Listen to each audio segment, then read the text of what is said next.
What is up, everybody? This is Raider Knight, and today we're going to be pretty much just spectating a scenario that I built, and it didn't take that long to make. This was probably the quickest scenario I ever put together, but a lot of people wanted to see a Civ 5 start date scenario in Age of Civilizations 2, and Civ 5 is obviously not at all related to this game, but for the scenario, we have all the Civ 5 countries that at least are in the game itself. And I did add one DLC nation, well, not DLC, modded nation. But, I mean, Champa is one of the most popular modded nations in the entire Civ 5 game. And I kind of, I kind of couldn't not add them because they're just so popular. And I myself, I have Champa in pretty much all my games when I play Civ 5. So I added them in it. If you guys don't like it, I don't really care. But Champa's, they are a really popular modded nation, so I kind of, I felt like I couldn't not add them into this. The Soviets are also a really popular one, but we already have Russia here, so I didn't really want to. I guess I could have put Russia in St. Petersburg, and then I could have had a Soviet country here, but we'll see how it plays out, and overall, I think it'll be fun to watch regardless. I'm not sure where I should spectate from because a lot of maps, obviously you zoom out too far and you can't tell what's going on. So I don't think anything major is going to happen in the New World off the bat. It's probably going to be the Aztecs or the Shoshone that probably win in the New World from my guess. In South America, I think Brazil's going to be a possible winner, but then again, you also got the Incan Empire, so maybe they'll just split the continent in two. They might be a little bit too powerful, so if that is the case, I'm going to add some more countries down here, even though it's not Civ 5 accurate. But as for Africa, who I think is going to win, obviously you have down here the Zulu. You also have the, what's this? If I can click it, Songhai, I believe, yes. And you have the Congo, which is from Civ 6, yeah, Civ 6. But I had to add them in here because I think Africa is already too empty. So I did add the Congo from Civ 6. Hopefully nobody cares, but I mean, it doesn't matter that much. And overall, I got all the other countries in here, so it's looking pretty good. Let's start it up. I'm going to unpause the game, and we're going to put it at speed 5, because why not? And I'll try to watch it from kind of like right here-ish, maybe. Because then we can still see the New World a little bit, because I think the New World's going to be boring at the start. I don't really want to focus too much in on it. So we're mostly going to focus on the Old World for the start. And I might move it over a little bit. I'm not sure. There we go. I think this is a little bit better. Maybe we can zoom out to this. I think this looks good. If it gets too crowded, I'll probably move it in a little bit. But so far, it looks like the empires are expanding. I don't know what else to say about that, but they are expanding, and it looks like the Huns are doing pretty good. Russia is not really going that quickly. Europe is already pretty well colonized for the most part. China is getting kind of boxed in between Korea and the Mongol Empire. I think Korea is going to do really good from what they have so far. Korea looks like they're going to have quite a bit. India, for whatever reason, they're not moving to the coastline, which is probably a bad decision on their part. And Carthage, Morocco, Songhai, Egypt, they're all kind of even. It's going to be a pretty even game at the start. I don't think anybody's going to have too much of an advantage from the start, but you never really know. The Mayans and the Aztecs both are expanding a lot in Mexico. And the Iroquois are moving north, and America is moving south. So far, a lot has already happened, and it's kind of interesting to just watch it all play out. Greece appears to have moved into Israel for some reason, which is I don't think Greece is going to last that long if you want the truth. They don't have that much land at the moment, and it doesn't look like they're doing that good. So I think Greece is going to fall apart, but you never know.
So I've kind of just let the game run for a little bit, and a lot of this stuff kind of happened, but nothing too crazy. I'm going to pause it real quick, but let's go into diplomacy mode, or diplomatic mode, whatever you want to call it. We got China over here, who is, at war with Japan.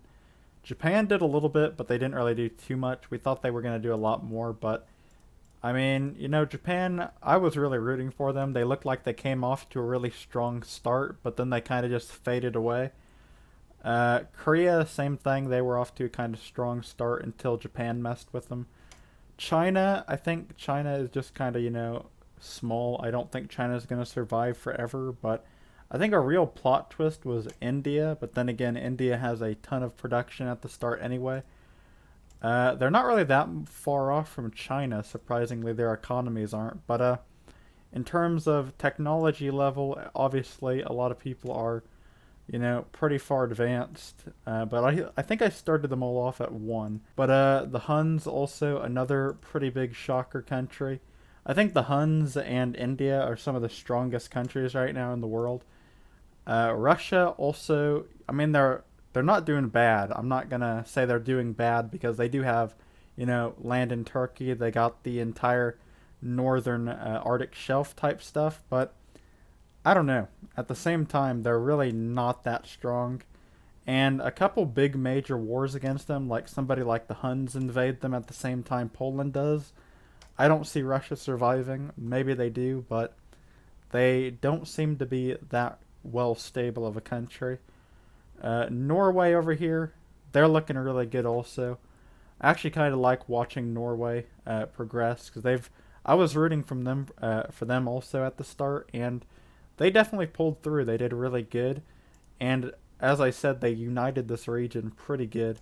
They're even pushing back England, who doesn't have much left, but a lot of stuff going on there. As for Rome, they settled a little bit over here in the New World, but and they did defeat Carthage for the most part. Carthage is like destroyed, but at the same time, people like Venice, the Huns, Hungary, Poland, anybody like that, I mean, they can all walk into Rome at any second and probably destroy them. So I don't think Rome's going to survive for that long, but you don't really know. The Dutch, they're doing all right, but I think Poland and the Dutch are probably, your top 2. Maybe even Venice could do pretty good, but really Europe is kind of, in a disaster. Nothing's really going that good for anybody, so except for maybe Norway and Poland. So I don't know what's going to happen in Europe. That'd be interesting to watch. Greece, they never got taken over, but they're still really weak. Over here in the Middle East, as we predicted, we thought that Iran and Saudis were going to get really powerful, and they did for a little bit, but then they got kind of wiped off the map. And Egypt was a shocker also. I thought Egypt was going to collapse after the Ethiopians wrecked them in the war, but Egypt stuck around and they managed to surprise us, and they did. They're starting to turn into a nice little empire. Now, do I think they'll survive forever? Probably not, but they are doing pretty good so far. I think the major war, though, is still probably the Zulu and India. They're kind of the 2 major powers fighting each other right now. Same with the Songhai to the north. I think he'll probably do pretty good in the future if he can manage to take the Zulu down. So it's kind of a Cold War struggle between these 3 at the moment. I'm not sure who's going to win, but it'll be interesting to see. I mean, even Morocco, they could do all right, but I'm not sure. Over here in the New World, you have the Incans who managed to take over all that. I think the Incans are going to be a pretty major power for this whole game. And as we predicted, we thought the Aztecs or Shoshone were going to do really good, and the Shoshone did really good, but at the same time, the USA is just way stronger there right now. I didn't really expect the USA to do this good, but, based off other test runs, they really did pretty bad, but Aztecs, they fell quick, and it was kind of surprising. So USA and the Shoshone are going to fight it out. Whoever wins, wins. I think the USA has the slight advantage over the Shoshone, because the Shoshone still has to deal with China and everybody else who's colonizing their land. So, but then again, the USA has a border with the Incan Empire, and anything like that can really result in a disaster. So, USA, Shoshone, I mean, it's kind of all an equal thing right now. I'm not sure. But it's interesting to watch. So far, a lot's happened. I think we're going to do a part 2 of this one. And I said I was going to do a part 2 of another one similar to this before, but I deleted that save file by accident, so that was my fault. But for this one, I'm going to remember to save it, and I'm going to do a part 2 of this where we simulate it, and it'll be kind of cool to just watch it, play out a little bit more. But hopefully you enjoyed this little video, and I'll see you all for the next one. Again, this video is not really anything too special, mostly just a time-lapse type thing, but regardless, hopefully you enjoyed, and I'll see you all for the next one. Peace.